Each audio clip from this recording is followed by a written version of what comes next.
Sofia estava falando muito no Dia das Mães, perguntando o tempo todo se já estava perto e se iria participar da programação da escola. Pensando que ela estava preparando algo para a mãe, eu perguntei: Sô, por que é que você está tão ansiosa com a programação da escola? Ela disse: pai, eu estou doidinha para conhecer a mãe de Japal, um amigo chinês que ela tem. Eu disse: mas por que, Sô? Ela disse: eu quero saber como é que ela se veste. Será que ela vai, pai, com aquelas roupas típicas da China? Santa curiosidade, irmãos. Você a tem? Santa curiosidade. Deveria. Poderíamos. Você deveria ter curiosidade para conhecer uma igreja bonita, até cativante aos seus olhos. Para tanto, você não precisa consultar os especialistas em programas de igreja, nem deve esperar por uma igreja que segue o fluxo do mundo e imita a cultura à sua volta, para encontrar uma igreja bonita. Você só precisa se voltar ao texto sagrado. É o que vamos fazer nesta tarde. Queremos ver uma igreja cativante aos olhos de Deus. E mais do que isso, irmãos, nós queremos ser uma igreja cativante aos olhos de Deus. Efésios, capítulo de número 3. Nós vamos ler apenas o verso 10 para começar. E depois vamos ler o capítulo 2 quase que por completo e parte do capítulo 3. Mas só um aviso, não será uma mensagem expositiva clássica. Eu não vou expor todos os versos. Eu quero ler o texto para vocês perceberem o fluxo normal dele, entenderem o texto. Mas do texto eu vou destacar o que é importante para a mensagem desta tarde. Certo? Efésios 3, verso 10. O texto diz assim: a intenção dessa graça era que agora, mediante a igreja, a multiforme sabedoria de Deus se tornasse conhecida dos poderes e autoridades nas regiões celestiais. Que coisa! Vamos orar? Senhor, muito obrigado por esta tarde, pelo privilégio que temos de nos reunir como igreja para adorar o Teu santo e precioso nome. Ó Deus, abre os olhos do nosso coração, permitindo-nos enxergar a beleza da Tua palavra e nesta tarde, consequentemente, a beleza da Tua noiva. Encanta-nos, enche os nossos olhos com a Tua igreja, transforma os nossos corações, nos dá amor por ela, exorta-nos, corrige-nos, dirige-nos, ó Senhor, à Tua vontade.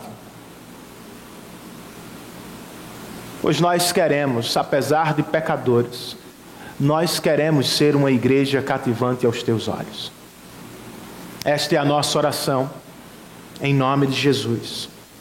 Amém.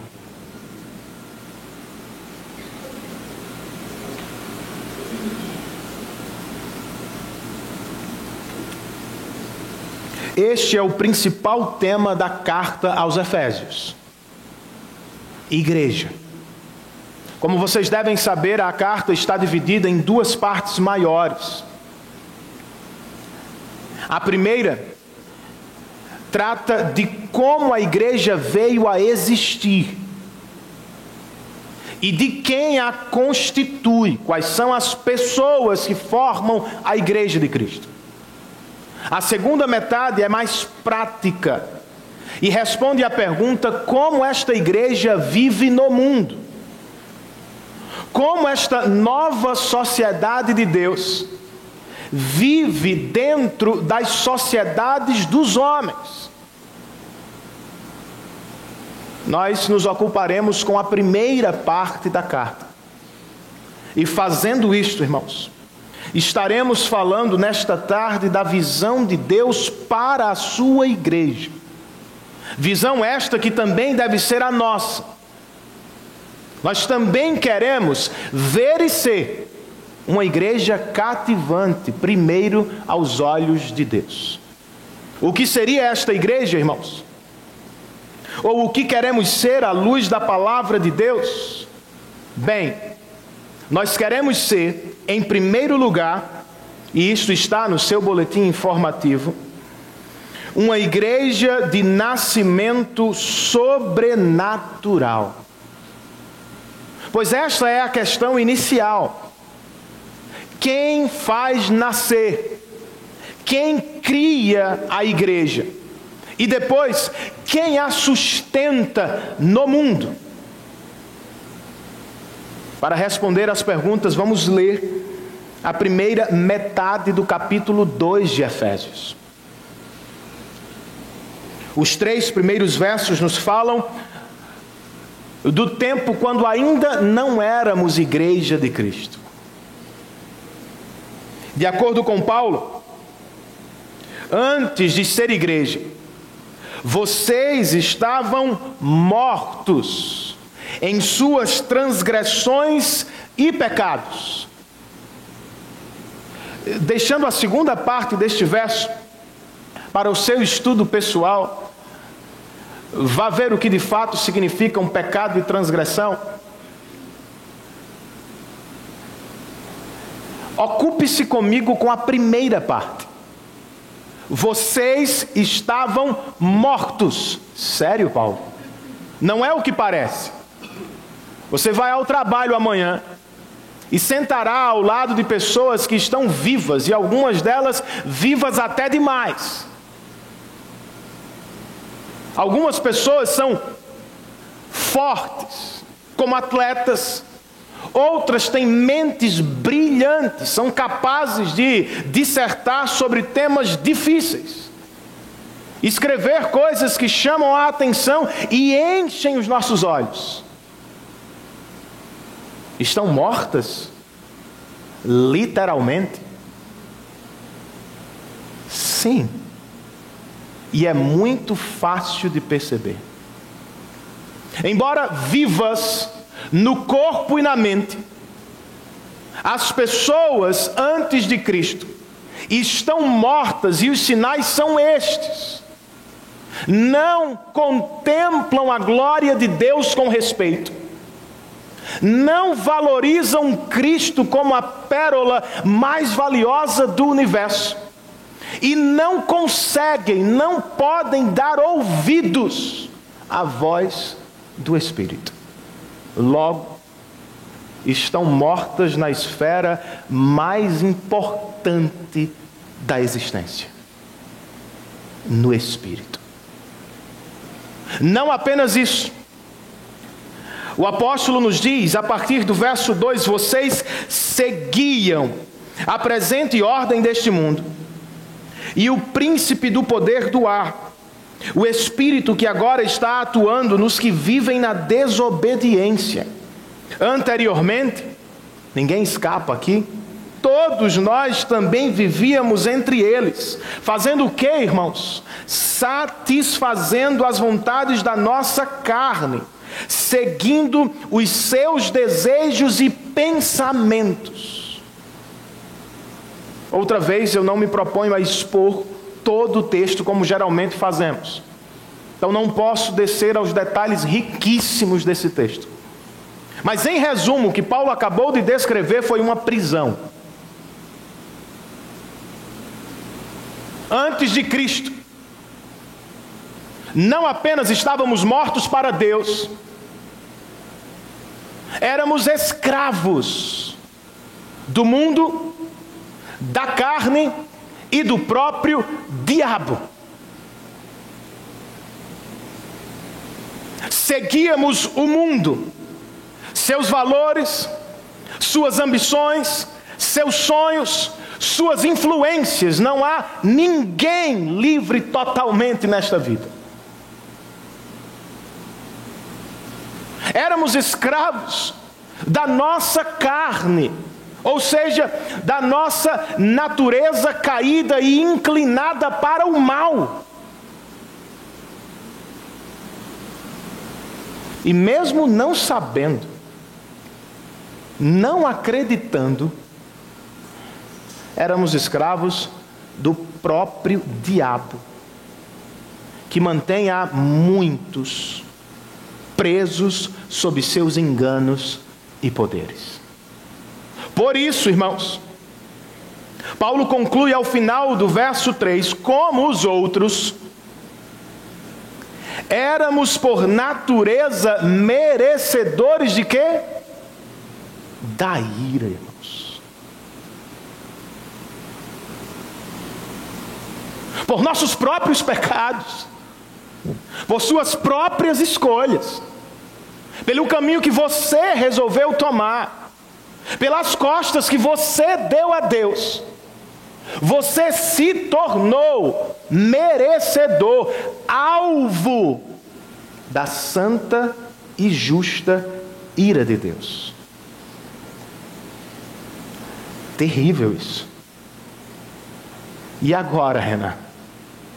E agora, irmãos, vem uma das palavras mais queridas do meu coração e mais importantes da Bíblia. Uma conjunção adversativa. Eu amo conjunção adversativa, porque ela muda tudo. Ela muda a história. Ela muda a minha eternidade. Estávamos mortos, éramos escravos do mundo da carne e do diabo. Todavia, Paulo escreve no verso 4, Deus, que é rico em misericórdia, pelo grande amor com que nos amou, deu-nos vida com Cristo. Ele fez a intervenção, Ele agiu em nosso favor, Ele mudou a nossa sorte, através da morte de Cristo substitutiva, Deus nos deu vida, irmãos. Por que Ele o fez?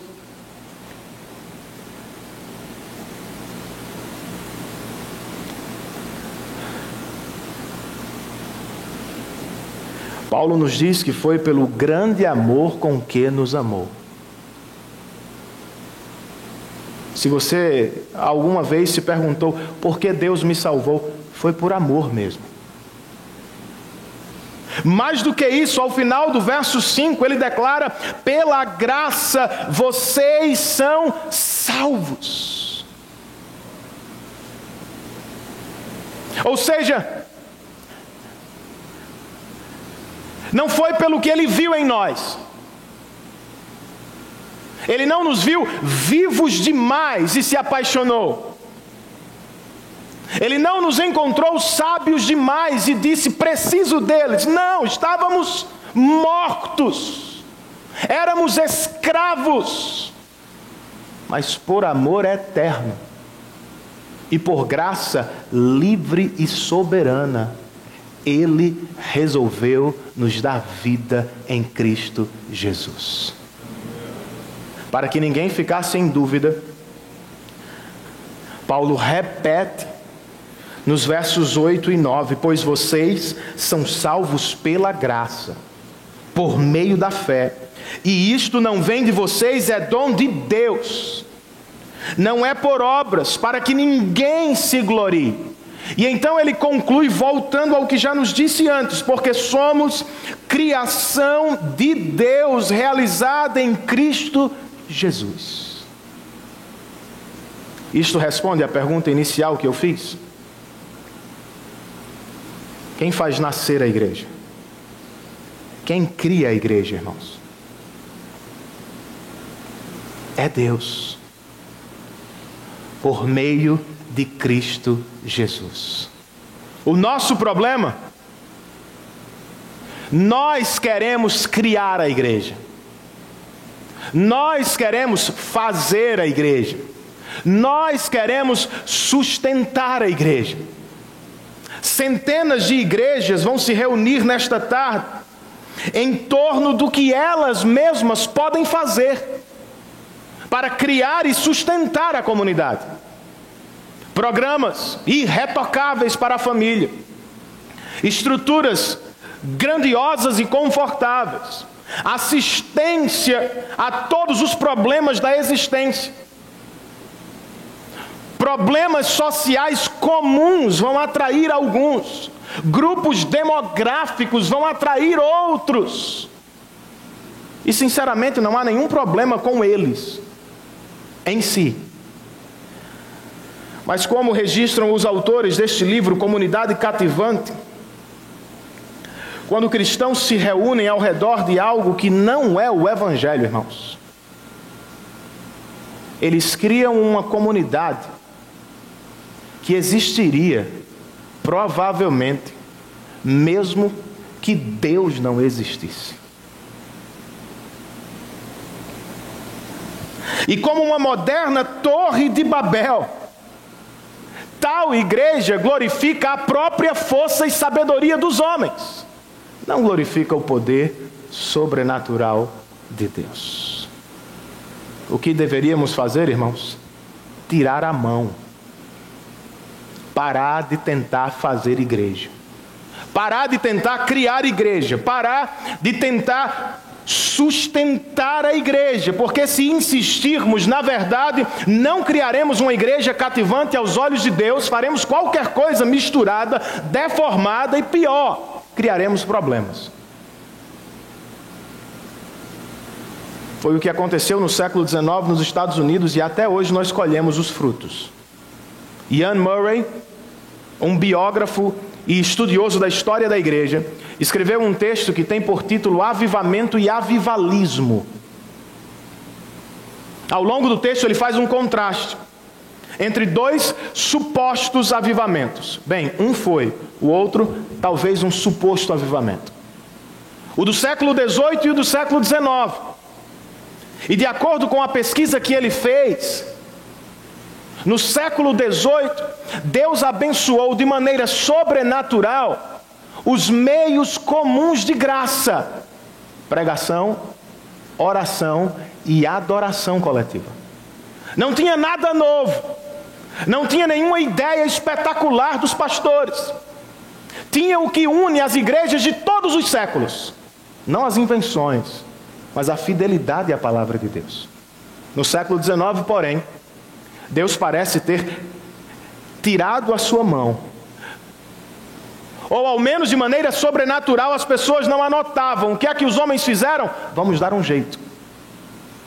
Eles tentaram reproduzir o sobrenatural com ideias, programas, metodologias naturais. Dá uma forcinha a Deus. Deu certo? Claro que não. Por que não? Porque a igreja não é obra de homens, irmãos. É obra de Deus. Deus sabe criar, fazer nascer e sustentar a igreja. Qual é o nosso papel, irmãos? Qual é a nossa tarefa? Pregar o Evangelho. Pois foi por meio da palavra, por exemplo, que Deus trouxe o mundo à existência. Se lembram disso? Gênesis 1 e 2. Foi por meio de sua palavra que Ele trouxe à existência a igreja do Atê, chamando Abrão. Foi a palavra que Deus deu a Moisés no monte. E foi por meio da palavra que um vale de ossos secos reviveu do nada. Se lembram do texto de Ezequiel 37? Filho do homem, podem esses ossos secos reviverem? Senhor, tu o sabes. Sim, eu sei, Ezequiel.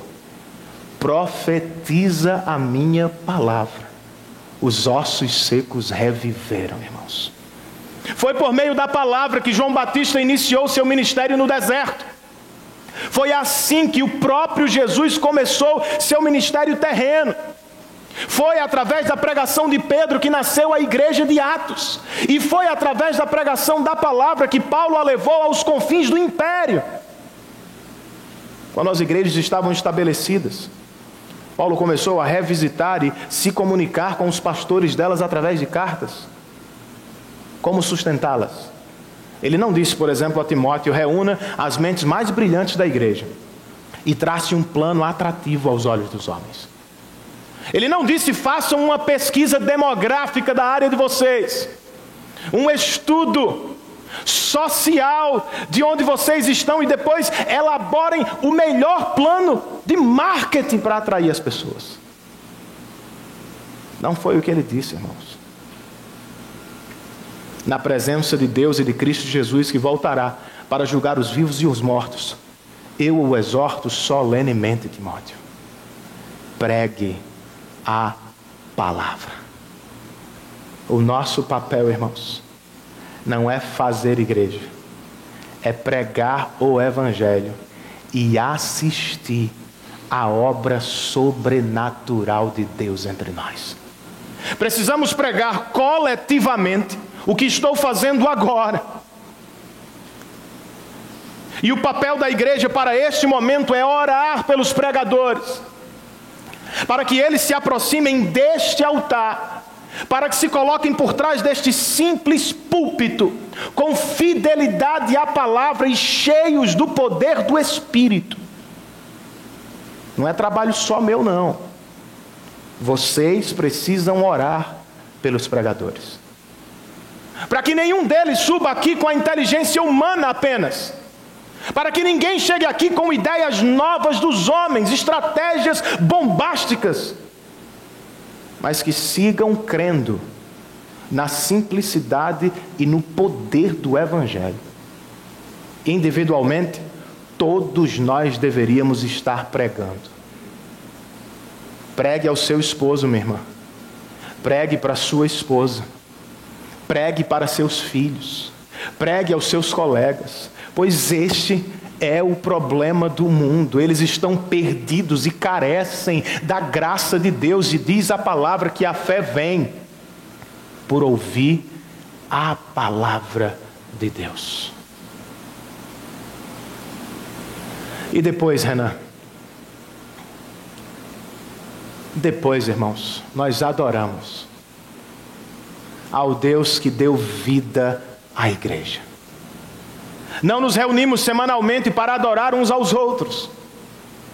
Não nos reunimos semanalmente para adorar os homens que falam aqui, ou os músicos que cantam e tocam aqui. Não, esta reunião não é sobre nós, em primeiro lugar.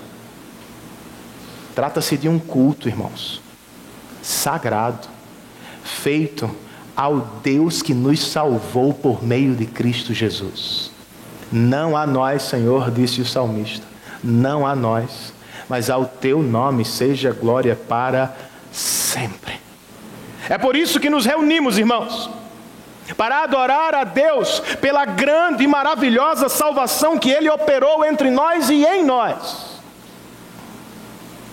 E é sempre bom fazê-lo, pois ouvir sobre o nascimento sobrenatural dos nossos corações e da nossa igreja humilha-nos por um lado e consola-nos por outro. Naturalmente você se sente grande em alguns momentos da vida.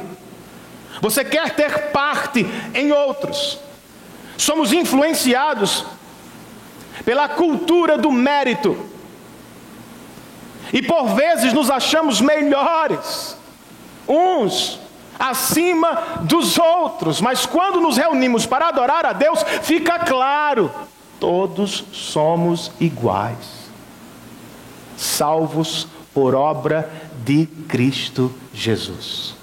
Trata-se de um consolo também, irmãos, porque outrora estávamos mortos, éramos escravos do mundo, da carne e do diabo, mas por amor e por livre e soberana graça, Cristo morreu por nós para nos dar salvação.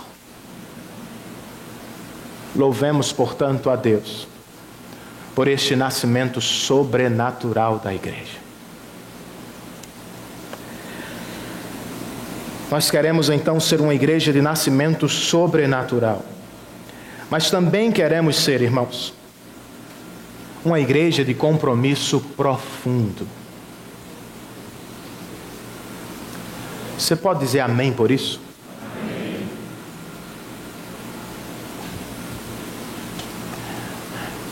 Se alguém estiver dormindo, essa é a hora de acordá-lo.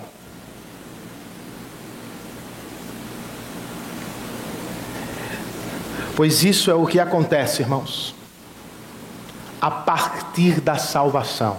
Cristãos, me escutem. A salvação não é o final da obra de Deus. É o começo dela. Ao nos salvar, Deus nos une ao povo dele. Imediatamente. Não é se der.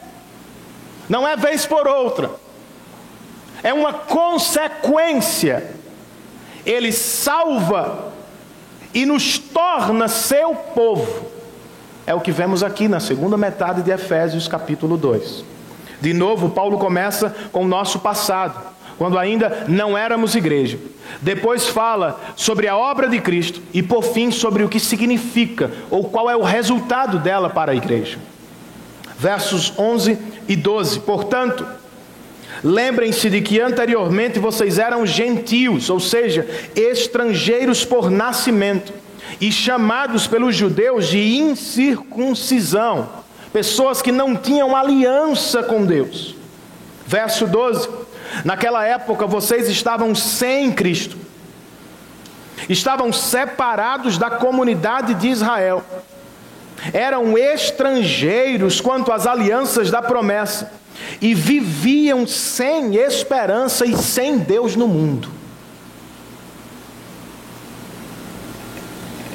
De novo, uma conjunção adversativa. Mas agora. Este versículo merece ser alvo da sua meditação durante a semana inteira. Mas agora, em Cristo Jesus, olha o que ele fez.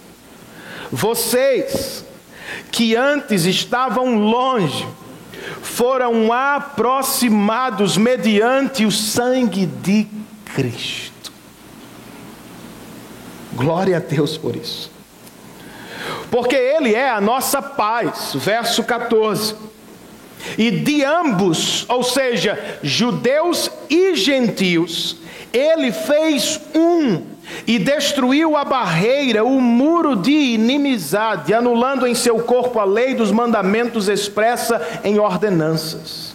O objetivo dele era criar em si mesmo dos dois, judeus e gentios, um novo homem, fazendo a paz e reconciliar com Deus os dois, judeus e gentios, em um corpo, por meio da cruz, pela qual ele destruiu a inimizade. Ele veio e anunciou paz a vocês que estavam longe, gentios, e paz aos que estavam perto, judeus, pois por meio dele, tanto nós, judeus, como vocês, gentios, temos acesso ao Pai por um só Espírito. Resultado desta obra maravilhosa, irmãos. Versos 19, 20 e 21. Portanto, por causa da morte e ressurreição de Cristo, vocês já não são mais estrangeiros, nem forasteiros, mas agora são concidadãos dos santos e membros da família de Deus, edificados sobre o fundamento dos apóstolos e dos profetas, tendo Jesus Cristo como pedra angular, no qual todo edifício é ajustado e cresce para tornar-se um santuário no Senhor. De novo, eu não tenho como expor tudo detalhadamente, mas vocês perceberam o fluxo do texto. Eu vou resumi-lo dizendo o seguinte, irmãos.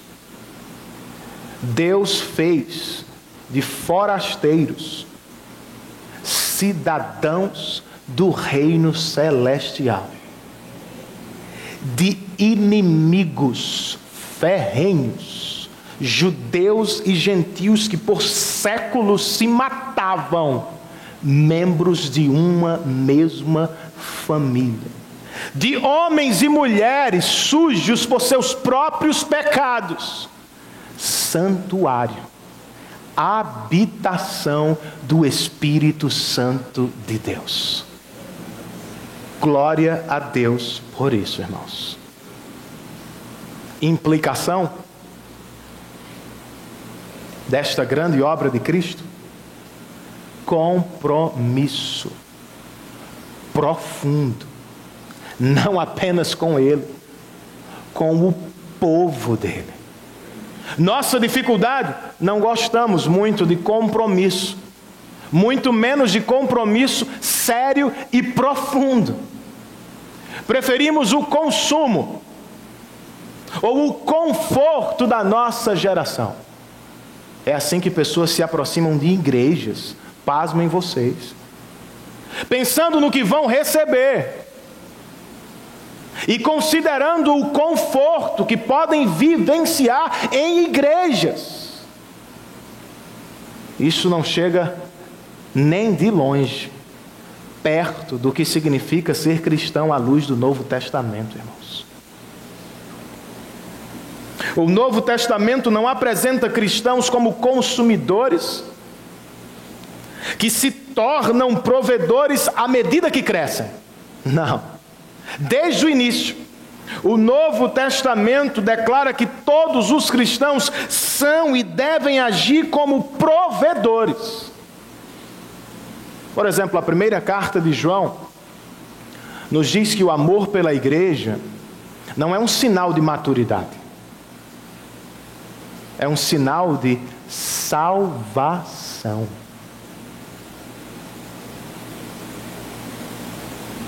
Se não há amor nos nossos corações pela noiva de Cristo, por quem Ele derramou o próprio sangue, há algo de muito errado conosco. Se você vai à igreja como iria a um shopping, ou se escolhe a igreja onde congregar ou com quem congregar, como se escolhesse um restaurante, o que há de sobrenatural nisso?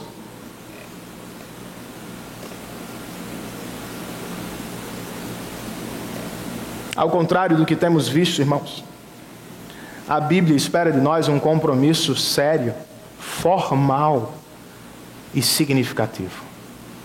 Por exemplo, o autor de Hebreus escreve: não deixemos de nos reunir como igreja, culto público, segundo o costume de alguns, mas procuremos nos encorajar uns aos outros, ainda mais quando vocês veem que se aproxima o dia do Senhor.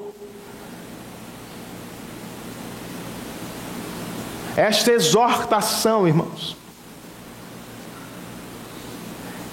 visa encorajar os cristãos. Culto tem seu aspecto vertical, nos reunimos para olhar para ele, mas tem seu aspecto horizontal. Estamos aqui para fortalecer uns aos outros na fé, enquanto esperamos pelo retorno de Cristo. Mais do que isso, estamos aqui para treinamento, irmãos. Se você não gosta de cantar a Deus em louvor, se você não gosta de ouvir a Bíblia exposta, considere se você realmente quer ir ao céu. Para lá, quando todos nós estamos rumando, haverá muita adoração face a face com o nosso Deus.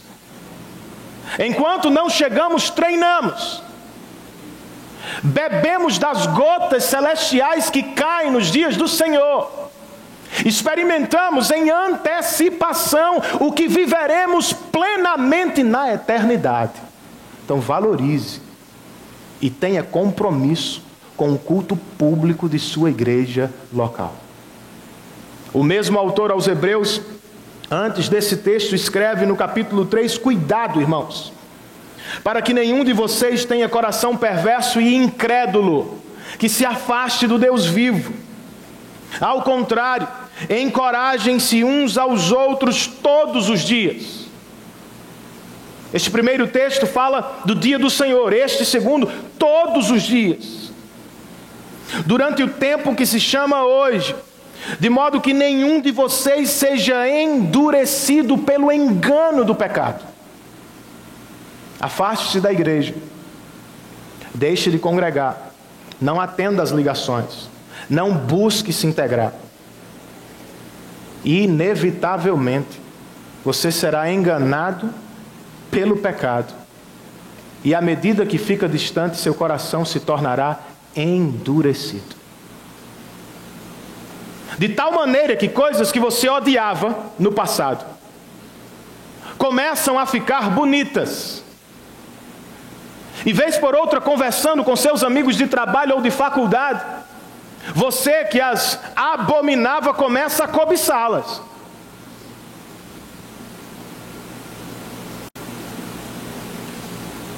E então chega um irmão da igreja e diz: meu querido, você está enganado. Cristo é melhor do que o pecado. Sua família é melhor do que uma aventura. Compromisso com a igreja local é melhor do que brincar do lado de fora. Cuidamos uns dos outros, irmãos, nos cultos públicos, mas precisamos cuidar uns dos outros durante a semana, durante todos os dias desse tempo. Portanto, não ande sozinho, meu irmão. Tenha algum amigo cristão com quem conversar. Agora, um amigo cristão de verdade. Não é um amigo cristão daquele que quando você fala: meu irmão, eu estou fraquejando, ele diz: eu também, vamos todo mundo junto. Tem gente assim. Ande com um cristão de verdade, meu irmão, que vai ter coragem de dizer na sua cara: meu irmão, eu o amo bastante para lhe advertir, você está correndo perigo.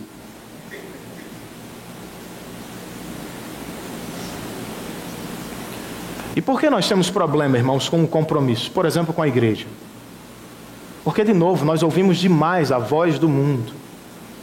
E o mundo não tolera essa ideia de autoridade. E eu sei que os exemplos não são os melhores. Mas este ceticismo universal quanto à autoridade não é sábio, é satânico. Não começou agora, com 2 impeachments no nosso país, uma prisão de um presidente. Começou no jardim do Éden, quando Satanás disse aos nossos pais: rebelem-se contra a autoridade de Deus. Cuidado, não se submeter à igreja formal de Deus pode ser o mesmo que não se submeter ao próprio Deus. Mas eu também preciso dizer o seguinte: se esta igreja, ou a igreja da qual você é parte, não se submete ela mesma a Deus, a palavra dele, você está livre, tem todo o direito do mundo para procurar outra igreja, a fim de congregar com quem se submete à palavra de Deus. Posso ouvir um amém dos irmãos? Amém. Graças a Deus. Por fim, irmãos,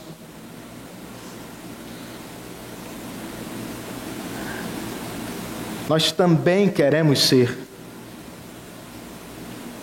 uma igreja de diversidade ampla.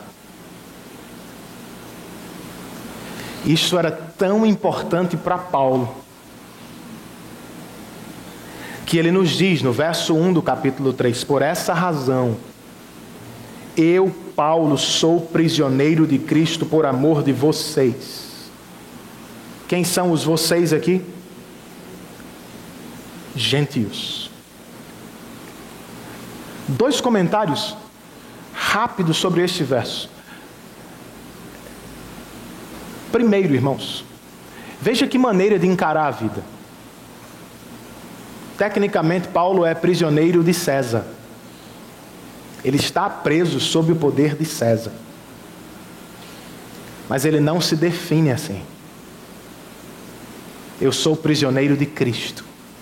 Isso não é uma coisa bonitinha não, do tipo um clichê gospel para a gente ficar falando tal. Isso é compreensão da soberania de Cristo. O que ele está dizendo não é Deus no comando, apenas. O que ele está dizendo é: eu sei que a minha vida não está nas mãos de César, está nas mãos de Cristo.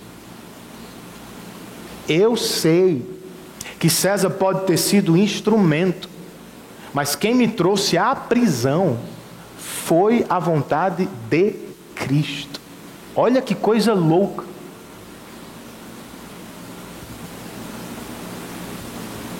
Cristo governa, irmãos, sobre todos os centímetros da nossa vida. As coisas boas e ruins estão sob a mão poderosa e sábia do nosso Deus. Então não apenas murmure, esconda-se, proteja-se, abrigue-se na mão poderosa do seu Salvador. A outra coisa que me salta aos olhos aqui, Paulo diz: eu estou preso por amor a vocês. O que é também contrário à nossa geração e natureza. Escape por sua vida. Paulo diz: não, eu estou preso por vocês. Com isso ele está dizendo o seguinte: porque eu prego o evangelho aos gentios, os judeus me perseguiram. E porque os judeus me perseguiram, eu encontrei um problema com Roma. Logo, eu estou aqui do ponto de vista da providência por causa de Cristo, mas aos olhos dos homens eu estou aqui porque eu amo vocês. Eu amo a diversidade da igreja de Cristo. Eu não aceitarei uma igreja feita apenas de judeus.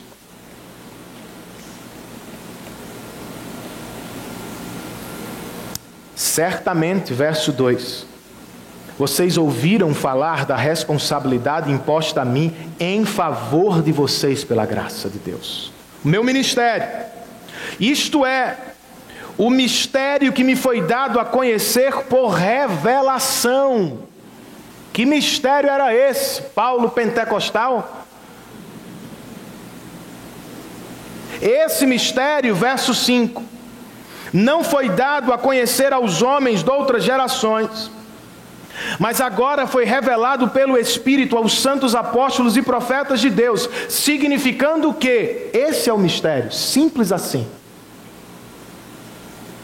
Mediante o Evangelho, os gentios, os estrangeiros, são co-herdeiros com Israel, membros do mesmo corpo e coparticipantes das promessas em Cristo Jesus.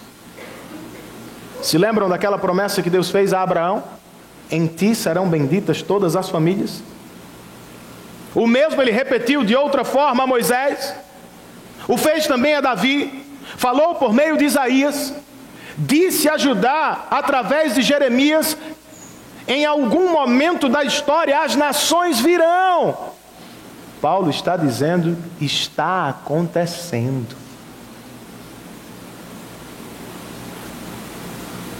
Por causa de Cristo,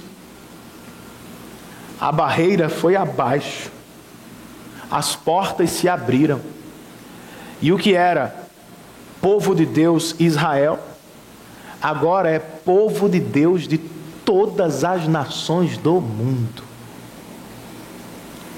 Deste evangelho, verso 7, me tornei ministro pelo dom da graça de Deus, Embora eu seja, verso 8, o menor dos menores de todos os santos, foi-me concedida esta graça.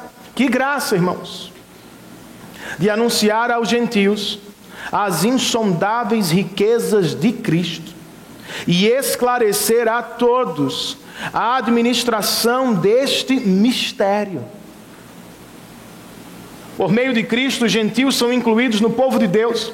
E por meio da pregação de Paulo, os gentios tomam conhecimento da administração deste mistério. Certo, Paulo está preso por causa desta diversidade. Ele é ministro do Evangelho que gera esse novo povo amplamente diverso. Mas qual é o propósito de Deus por trás dessa grande obra, irmãos? Verso 10, que nós lemos ao início da mensagem, estonteante para mim. A intenção desta graça era que agora, mediante a igreja e não Israel, a multiforme sabedoria de Deus se tornasse conhecida dos poderes e autoridades nas regiões celestiais. Esta obra é tão maravilhosa, irmãos, tão sobrenatural, que até os anjos param para assistir. Se Deus revela a sua glória aos homens, também através da primeira criação, através da segunda, a igreja, Ele revela a sua sabedoria aos santos anjos celestiais. Como escreve John Stott em seu comentário, é como a encenação de um grande drama. A história é o teatro, o mundo é o palco. E os membros da igreja são os atores. O próprio Deus escreveu a peça e a dirige. Ato após ato, cena após cena, a história continua a se desenrolar. Mas quem está no auditório, irmãos, são as inteligências cósmicas, os poderes, as autoridades, os anjos nas regiões celestiais. Eles ficam, para usar uma expressão contemporânea, doidos, malucos com isso. Quem diria, ó Deus, que os maiores inimigos humanos poderiam ser melhores amigos e membros da mesma família? Só pode ser milagre, irmãos. A união desta igreja, não estamos pensando aqui apenas em diversidade étnica ou denominacional. Seria mais fácil. Cada um se junta em torno de suas preferências, cultura, história. Não. Somos diferentes mesmo. Mas de maneira sobrenatural. Mesmo não conhecendo tão bem uns aos outros aqui. Mesmo não sabendo a data de aniversário uns dos outros. Mesmo não tendo os laços naturais de família, como temos com os nossos familiares. Por um milagre, nós nos tornamos uma família que dá testemunho ao mundo e aos céus da multiforme, multicolorida sabedoria de Deus. É um milagre, irmãos. Só pode ser obra de Deus. Nosso papel não é criar diversidade. É Ele quem o faz. Nosso papel é cultivá-la. E de novo, em parte, cultivá-la significa tirar nossa mão. Remover do caminho os impedimentos que nós mesmos levantamos. Por exemplo, ministério por semelhança, amizade por afinidade. é um impedimento à diversidade do Evangelho, ou são impedimentos. Eu não teria nenhuma dificuldade de reunir os São Paulinos da igreja na sala da minha casa. Principalmente se o São Paulo estivesse bem na fita. Fácil, irmãos. Teríamos ali uma comunidade. Teríamos um ótimo tempo. Brincaríamos, falaríamos, celebraríamos ou choraríamos, como tem sido mais o caso. Mas isso é sobrenatural? Precisa ser cristão para assistir futebol com pessoas que torcem pelo mesmo time? Não, irmãos. Isso acontece com cristãos e não cristãos. O mesmo não pode ser a cultura da nossa igreja. Embora semelhanças e afinidades não sejam necessariamente erradas, e até certo ponto são inevitáveis, nossos ministérios e nossas amizades não podem ser caracterizados por elas o tempo todo. Nós precisamos orar e depois perseguir ministério e amizade que atravessem gerações e que joguem abaixo barreiras sociais e culturais.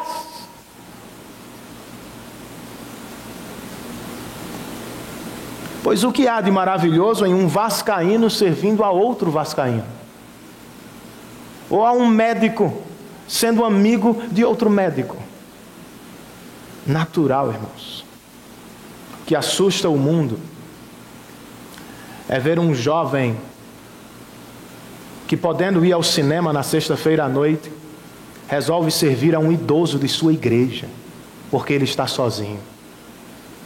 O que assusta o mundo é ver um médico que se senta para aprender a palavra de Deus com um pedreiro.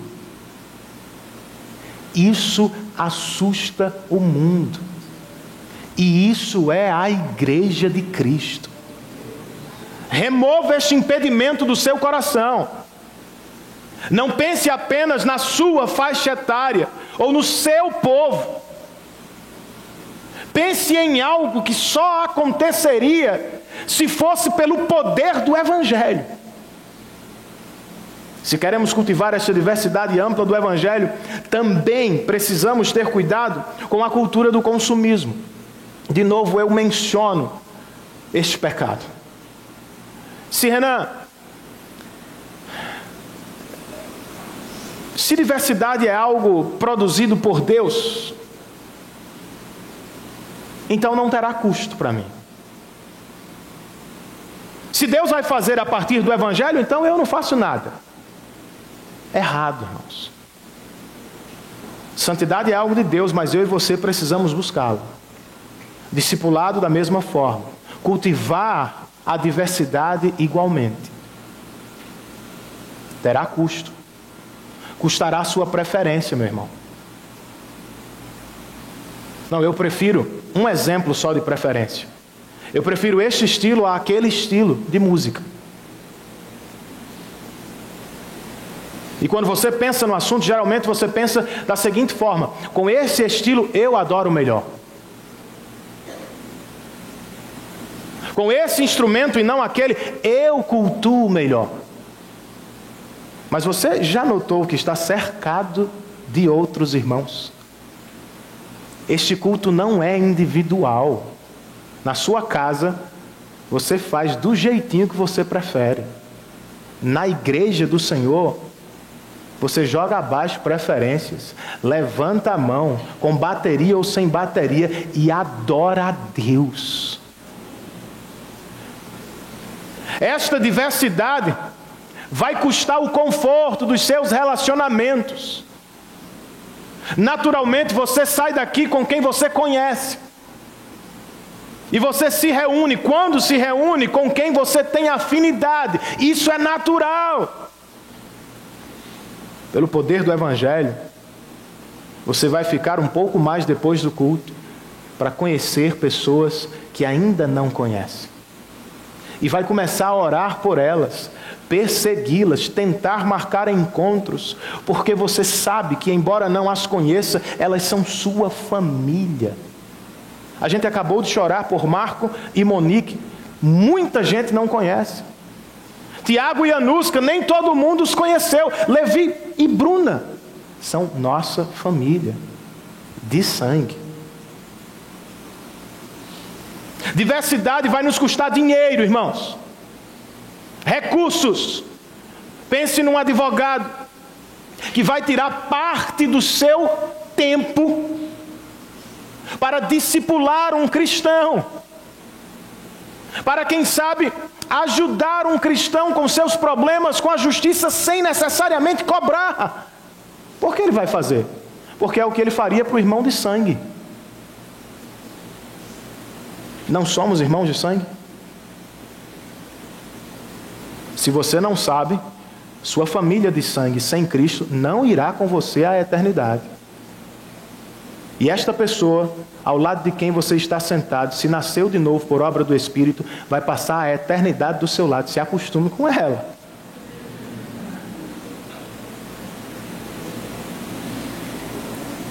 Para cultivar, irmãos, a diversidade, nós também precisamos ter cuidado com a formação de tribos entre nós. Se você só trabalha, só vive com paraibano, toda vez que você escuta alguém de fora, você fica meio assustado. Porta, Carne, Vasco, Flamengo. E ainda que não fale, você pensa, é diferente de mim. Nós somos mais parecidos, ele é diferente. Por vezes é assim que nós vivemos na igreja, irmãos. Nos aproximamos apenas do nosso sotaque, do nosso grupo, do nosso clube, dos nossos amigos. A igreja, ao menos esta igreja, não será feita de um único grupo demográfico, irmãos. Se queremos ser bíblicos, precisamos pelo menos de 12 tribos. Israel tinha 12. E vamos nos relacionar com pessoas diferentes. O Senhor vai começar a se preocupar com o jovem. E em suas orações públicas não vai pedir apenas pelos problemas de sua faixa etária. Ele vai lembrar, aqui tem jovem que está casando, eu vou orar por eles. Os jovens, por sua vez, não vão se preocupar apenas com formação, filhos e família. Vão se preocupar com os velhos, os idosos. Os que podem ter filhos serão celebrados pelos que não podem, mas os que não podem serão cuidados pelos que podem.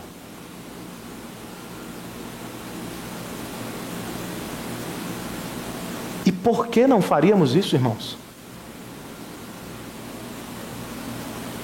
Se éramos todos nós esquisitos, estranhos, totalmente diferentes dele.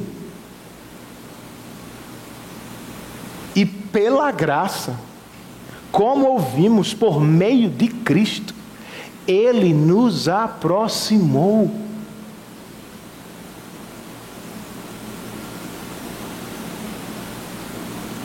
Saia do seu conforto, consumo e grupo. E conheça parte do corpo de Cristo, com quem você vai viver para sempre. Esta é a visão de igreja, irmãos. Cativante aos olhos de Deus. E eu sei que em muitos aspectos nós não somos esta igreja. Eu sei que nem sempre acertamos, eu sei que nem sempre conseguimos. Eu sei que talvez você esteja fazendo esta avaliação de si mesmo e deve fazê-lo.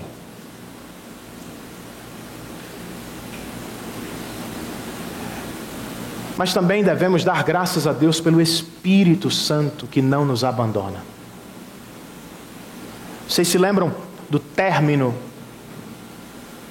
das cartas do Apocalipse.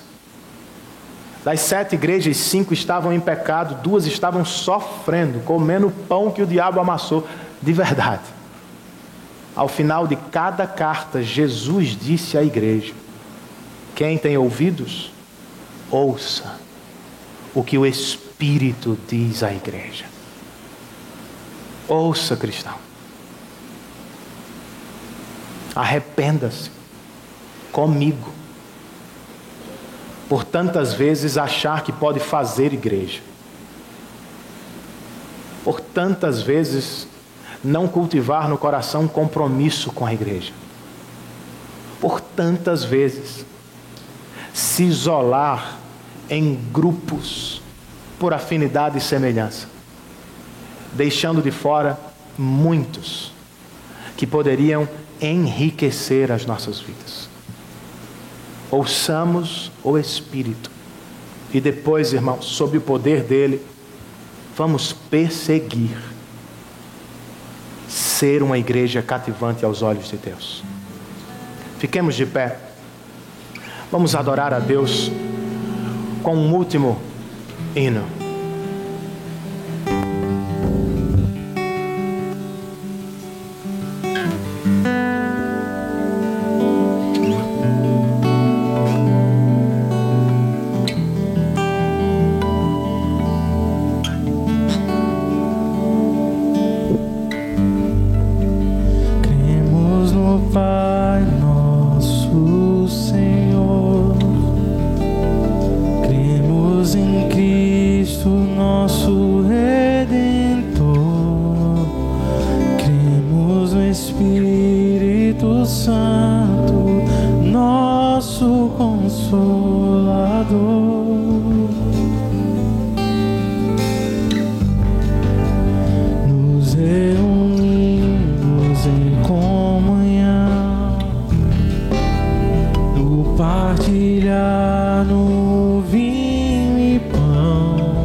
A igreja canta: o justo em carne. O justo em carne se fez nosso sacrifício.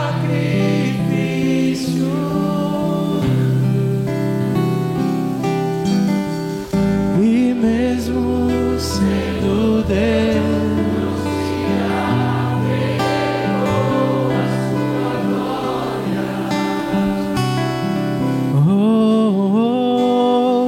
Bebeu da ira do Pai e pra nos tornar belos, abriu mão da sua beleza, mas a morte ele venceu, ressuscitou e voltará.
Senhor, nós te louvamos e te adoramos por estarmos em tua casa e por ouvirmos a tua palavra. De fato, Senhor, isso aqui é sobrenatural. Algo feito exclusivamente por ti. Isso aqui, Senhor, é profundo demais. Como também, Senhor, é diverso. Mas diante de tudo isso, Senhor, nós temos essa certeza de que foi o Senhor que nos uniu para com um propósito: glorificar e exaltar o teu santo nome. Deus, como é bom hoje sairmos daqui com esta visão da igreja. O que te pedimos, Pai, é que o Senhor nos ajude, que cada palavra que foi dita aqui pelo Senhor, nós venhamos meditar e assim, ó Deus, praticar. Mais uma vez, Senhor, para a glória e para o louvor do teu santo nome. Como cantamos, ó Deus, vivifica a tua igreja. Vivifica, Senhor, o teu povo.